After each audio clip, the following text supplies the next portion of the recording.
how do I talk to my kids about masturbation? In the light of the recent debates on the issue of masturbation, I'm sure you all know what I'm talking about.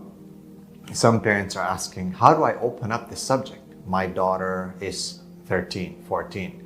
My son is 12, 13, 14. I'm noticing that they are showing signs of puberty. I feel embarrassed about talking to them about this issue.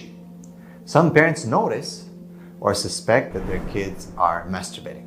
And I must tell you, as a teacher for many years working with students, of all grades, including high school students, as well as a counselor, yes, some of our children are, engaged in this act. Why? Well, first and foremost, because, it's a natural desire that they're trying to fulfill, and it's something that their body needs.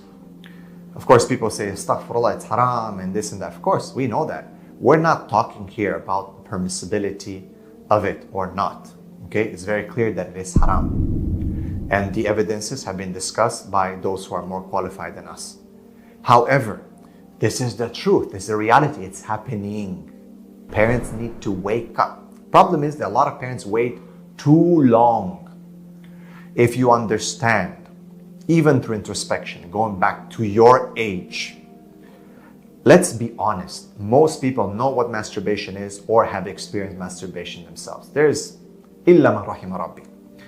I know people don't like real talk, but real talk is real talk. Except for if you, mashallah, Allah protect you, never even, ever even knew what this is. But in reality, most people have had this issue, and that's why they know about it, and that's why they talk about it, and they want to deal with it. They don't want their kids to fall into this sin. Problem that I said in my previous lecture also, that masturbation is associated with viewing pornography, and that becomes a compound problem. But today we're only going to deal with the issue of masturbation and how to tell kids, how to talk to kids, how to open this discussion up. Okay, I've talked about pornography many times already. Today we're just going to talk about how do I start as a parent to talk to them about this issue. All right? And I say that if they reached already the age of 13, 14, most likely, if they go to school, public school, they have friends, they've heard about it, someone talked about it, they might have even experienced it. This is just the reality. If you have a doubt, you might have seen, they spend a lot of times in the bathroom or something like that. You notice certain things, then most likely that is the case, because the body has this need, is going through this change, hormonal change, and has this need to release. Of course, people say, well, how did it happen before? There was no so much fitna, this and that. At the time the Prophet ﷺ was different. If you think about it, there was a lot of fitna at the time of the Prophet ﷺ. The Quraysh were making tawaf naked. Prostitution was rampant. A lot of moral indecency was taking place. So there was fitna, maybe not like us, that we just have our phones ready and everything can be accessed today. Okay, everything is hyper-sexualized. So definitely the desires are amplified. But the desire is natural. Of course, if we look at the time of the Sahaba, people used to get married early. Your grandparents were getting married early.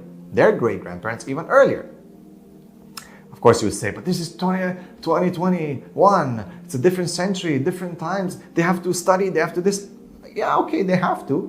But that does not somehow solve our problem, does it? It's like, people keep coming, but brother, this is different times. But brother, how can you say this? But brother, how can you talk about marriage and they're so young?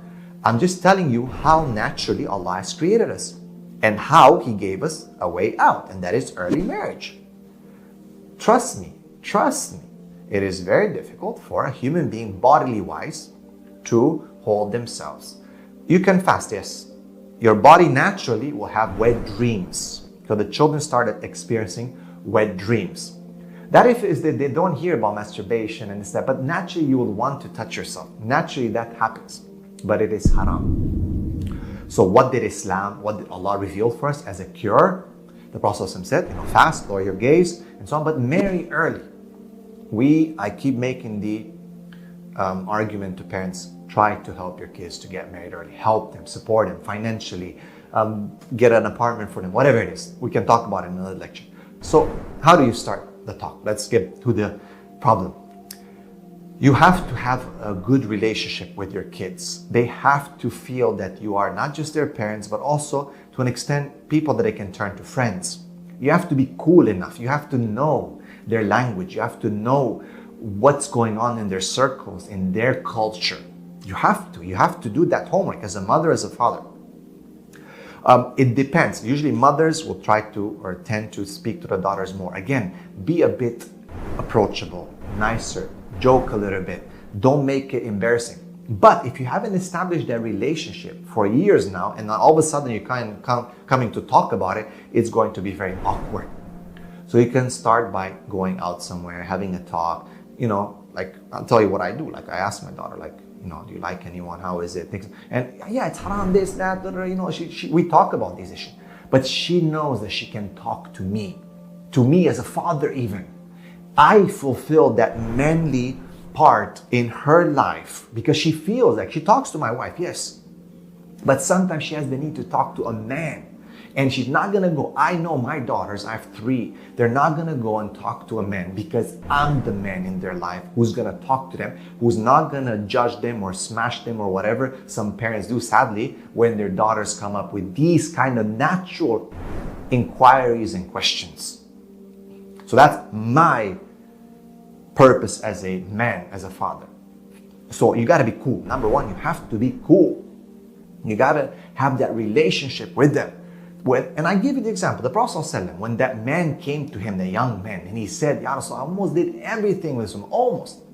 Did the Prophet ﷺ push him away? Did the Prophet ﷺ scream at him? It's haram, no doubt, man.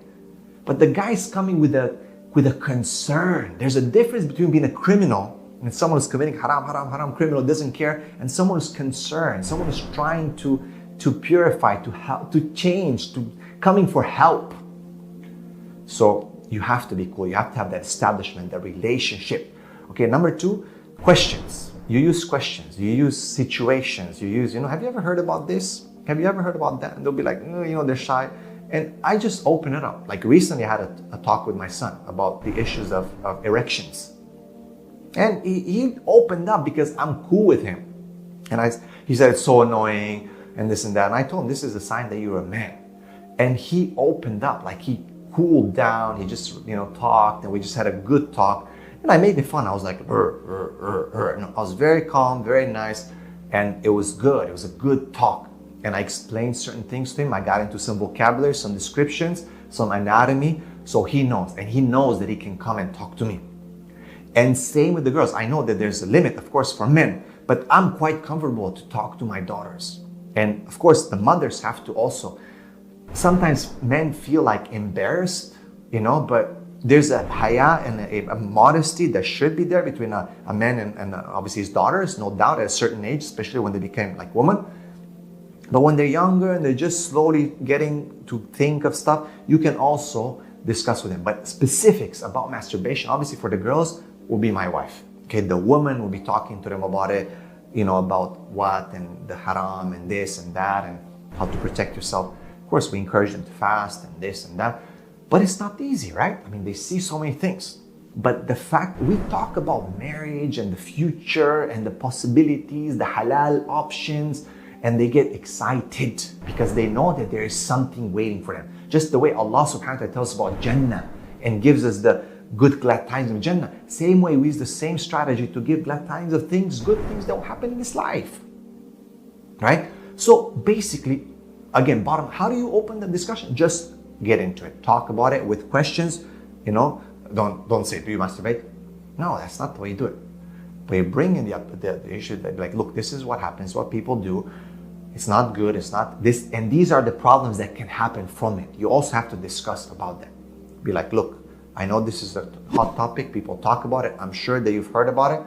If you haven't, you tell them, you educate them. Okay? Why it is haram and what are the negative problems with it, that it's going to destroy the beautiful relationship that you have, intimacy in the future with your future husband or your future wife, right? So bottom line, you just need to have a good relationship with your kids so these so-called taboo topics don't seem so taboo. You open them just naturally, just like chit-chat, and then you they have to feel that they can talk to you and you won't judge them. They know it's haram. You know it's haram. You know that maybe you were engaged in it before at their age. Come on, let's not be like so self-righteous. And if you weren't, alhamdulillah, I give you the best, mashallah. May Allah bless you, give you the highest place in Jannah because you were so pure. And so many people are, maybe. I'm not saying that, but a lot of people know what masturbation is. So talk to them clearly, nice, with jokes, with some humor, things. Let them feel, because they're gonna go to others if they're not coming to you. If they don't feel comfortable with you and you don't make it comfortable, then they will go somewhere else. They will find, they will check Google, they will do this, they will do that. Yes, it's a bit embarrassing. Yes, it's a bit like, oh my God, some cultures I know that they'll be like, they'll take me out right now, But the reality is that women asked the Prophet ﷺ about wet dreams. Women asked about, about discharge. Women asked about the period. Women asked many things to the Prophet ﷺ. The Sahabas asked about positions in intimacy, and the Prophet ﷺ taught. And he said, whoever is shy of asking will not learn. So we need to just discuss. Okay, sit with them down and be like, look, I need to talk to you about something. This is what it is. And just straight up, do you know what masturbation is? They'll be like, no, not really, whatever. Like, okay, this is what masturbation is. This is a big issue today because of what's happening in the world. And you ask them questions. Do your friends talk about this? What do you think? Don't worry, you can trust me. I'm on your side. I've been through this myself. I was your age at one point. Just a very, very casual, very cool discussion. At the beginning, it's going to feel very hot and very uncomfortable, but you'll find with time. And don't keep talking about it every day. Start it first, check it out, see how it works the first time. Then maybe a few days later, a few weeks later, bring it up again. But as I said, if you are a parent who has younger children right now, start thinking about how to plan for this discussion. Let's say your children are 8, 9, good. Now you can start slowly at 10, 9, talking about these issues. 11, 10, so on. Once they're 13, 14, 15, I would say it's pretty much too late, but you can still have the discussion, alhamdulillah, and they can feel that, you know about this stuff. They can come to you if they have any issues. I'll be very honest. With my kids, if they like someone in their class or they feel some attraction, I don't shut them down. I tell them this is natural. I tell them what is haram. I tell them, how we can deal with it. I tell them to look forward towards good things that Allah has given us. And they get very excited and they understand. SubhanAllah, sometimes you don't imagine how much kids understand these things. They do. All you have to do is don't treat them like kids when they've already reached pretty much signs of adulthood. But be cool with them, be nice with them, and just do it. Just talk, just go for it. It's actually this question, if you think about it, bottom line, it's that parents are uncomfortable. They don't know how to start. Just do it. Just start the discussion, inshallah. May Allah subhanahu wa ta'ala protect all of us, protect our children, because this is a war out there of emotions, of feelings, and we are restricting, sadly, the doors of halal and opening the doors of haram. May Allah protect us.